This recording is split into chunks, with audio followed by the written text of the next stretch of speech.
bialpinas.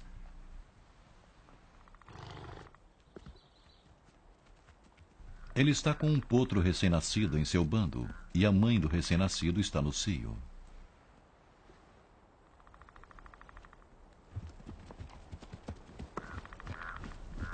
Raven pode sentir o cheiro da fêmea enquanto ela libera um fluxo pungente de líquido.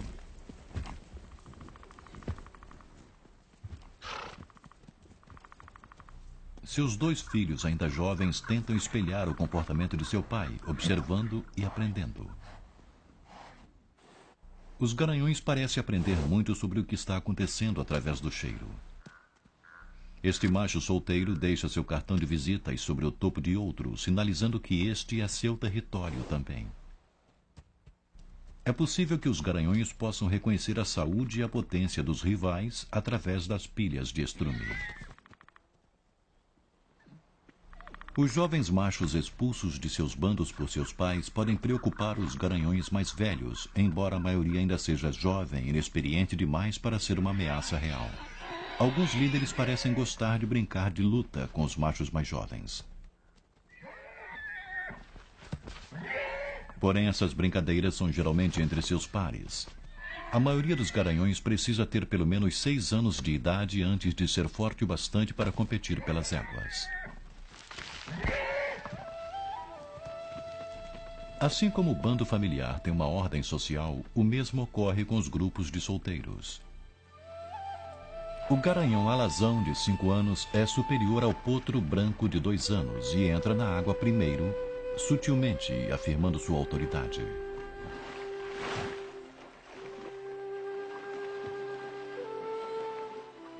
Quem rola primeiro, quem limpa-se com quem bebe primeiro, tudo é determinado pela hierarquia do indivíduo no grupo. A velocidade com que um solteiro chega à posição de autoridade pode determinar seu sucesso para conquistar as éguas. Raven é um dos garanhões mais dominantes da montanha. Embora sua égua Palomina esteja ainda amamentando, ela não teme que Raven machuque seu recém-nascido. Geralmente as fêmeas só estão receptivas à procriação quando seus potros já são mais velhos e menos vulneráveis. As éguas de Khan, como a maioria das éguas adultas selvagens, são muito bem guardadas pelo garanhão do bando.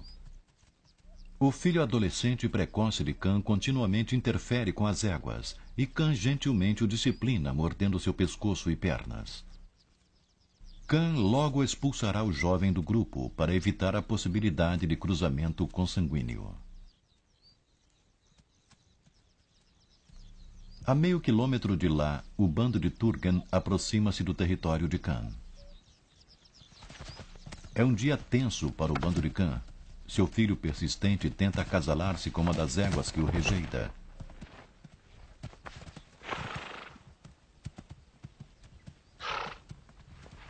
Este fato desencadeia um caso raro de briga entre fêmeas.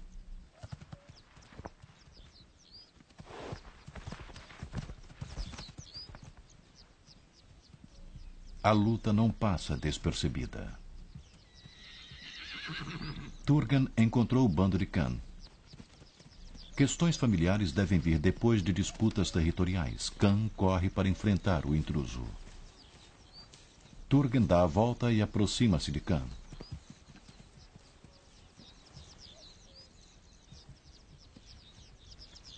Enquanto as éguas de Turgan aguardam no topo, Turgan provoca uma briga, testando o garanhão menor.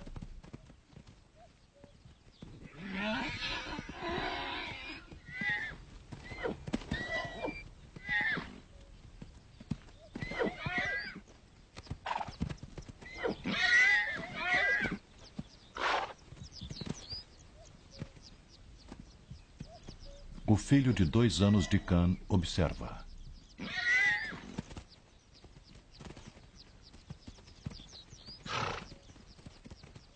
A rápida batalha termina com Khan em aparente retirada. Na verdade, suas éguas partiram primeiro. Agora, Khan abaixa sua cabeça na pose característica das cobras, sinalizando ao bando para penetrarem ainda mais no vale. As éguas podem ter respondido à presença de uma ameaça diferente. Os lobos asiáticos também vivem nesta reserva. Esta matilha tem jovens filhotes para alimentar. Um lobo caçará um cavalo jovem ou fraco se o bando não estiver atento. A atenção constante é uma necessidade na vida selvagem.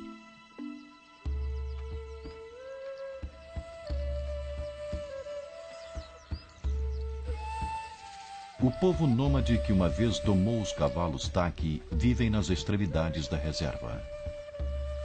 Aqui cuidam de manadas enormes de cavalos domésticos. Os nômades são uma das últimas culturas remanescentes de cavalos na Terra. Eles podem ter sido as primeiras pessoas a domesticarem os cavalos há cerca de 6.000 anos. As crianças aprendem a montar antes de aprenderem a andar. Hoje é um dia especial para esta família, o dia em que reúnem os potros até agora selvagens e intocados.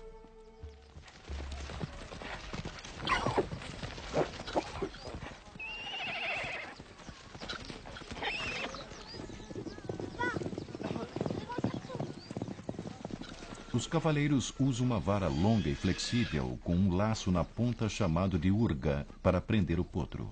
Uma vez pegos, os potros são deitados e encabrestados, depois amarrados a uma corda baixa. Suas mães voltam voluntariamente e param ao lado deles, permitindo até que sejam ordenhadas. O leite das éguas é fermentado em uma bebida tradicional chamada airak, servida em comemoração à independência da Mongólia.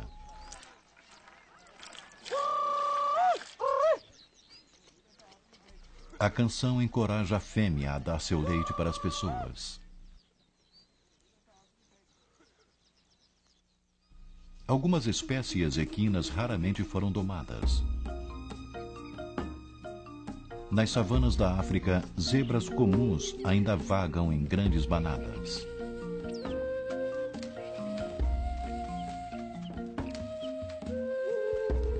Compartilham dos pastos com uma variedade espetacular de famílias de animais.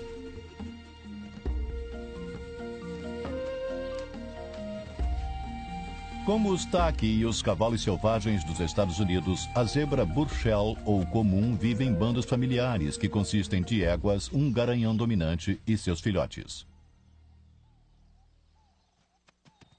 Os potros reconhecem a segurança que um grupo de famílias oferece a eles. Os solteiros formam bandos e, como muitos machos adolescentes, parecem procurar problemas.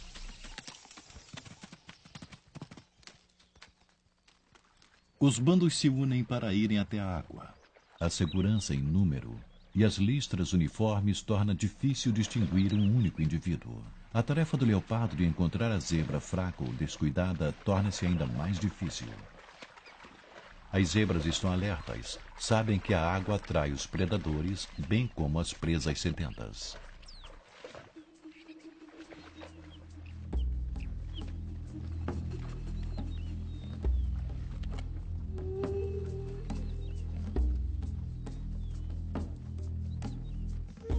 Mais ao norte vive outra espécie de zebra, adaptada social e fisicamente ao prado seco. Com muitas listras estreitas, as greves são algumas vezes chamadas de zebras listras de alfinete. Em alguns lugares dividem seu território com as zebras comuns. A comum é bem menor do que a greve e com listras mais largas. Uma característica das zebras greve é sua orelha enorme. Como outros animais do deserto, suas orelhas repletas de vasos sanguíneos ajudam a esfriar seus corpos. Garanhões greve maduros são geralmente solitários. E o macho adulto requisita o território, de preferência perto de uma fonte de água, o que atrai as fêmeas.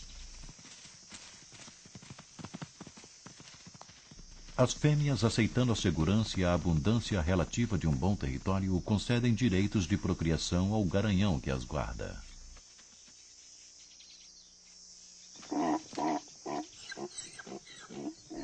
Os machos adultos em territórios menos atraentes devem contentar-se em protestar.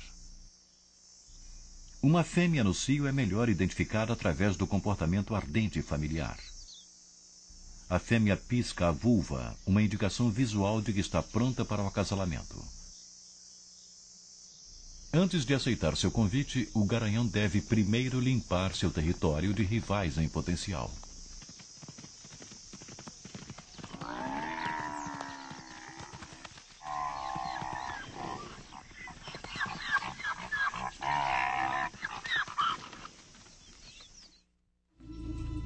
O parente vivo mais próximo das zebras e de todos os cavalos são os rinocerontes africanos e asiáticos, com 3 dedos como os primeiros cavalos. Seu outro parente mais próximo também possui 3 dedos. A anta sul-americana vive em florestas que lembram os habitats dos mais antigos cavalos. O Iracotherium viveu há 55 milhões de anos na América do Norte. Com 3 dedos do tamanho de um gato caseiro, vagava por entre as árvores. As florestas tornaram-se prados e os cavalos adaptaram-se. As pernas alongaram-se, os dedos laterais gradualmente encolheram e os cavalos começaram a correr com mais velocidade sobre a ponta do 3º dedo. E temos o nosso cavalo pré-histórico, também conhecido como Equus. O primeiro cavalo moderno, Equus simplicidens, tem um dedo sólido, o casco. Coexistiu com espécies de cavalos de dedos múltiplos na América do Norte. Há 3,5 milhões de anos, um bando de Equus simplicidens morreu em uma estiagem. Enterrados perto de uma fonte de água, seus ossos revelam sua história. Somos como detetives chegando ao local do crime, só que ao invés de só termos algumas horas ou alguns dias após ter acontecido, estamos lidando com milhões de anos. O que temos aqui é uma concentração de ossos em um local, o que inclui muitos crânios e mandíbulas. Esta é uma mandíbula inferior de um jovem. Temos um indivíduo um pouco maior aqui. Esse é o crânio de uma fêmea. E aqui temos a mandíbula de um garanhão. E como podemos saber que um garanhão é pelo canino maior ou presa bem aqui. Isso não existe nas fêmeas, e essa é uma das maneiras em que podemos distinguir os machos das fêmeas. É bastante raro encontrar muitos indivíduos de tantas idades diferentes e dos 2 sexos preservados em um único local de fósseis. Um padrão familiar emerge enquanto os ossos são liberados da rocha. A posição deles na morte revela a estrutura de sua sociedade. Socialmente, achamos que é mais como os cavalos modernos e as zebras Burchell, onde você tem um garanhão dominante com um harém de um número de fêmeas com as quais procriava, e que estava mais interessado em defender as fêmeas porque havia muito alimento disponível. Da América do Norte, o Equus simplicidens cruzou a terra para a Ásia, Europa e África. Uma vez domesticados, foram retornados ao hemisfério de seu nascimento.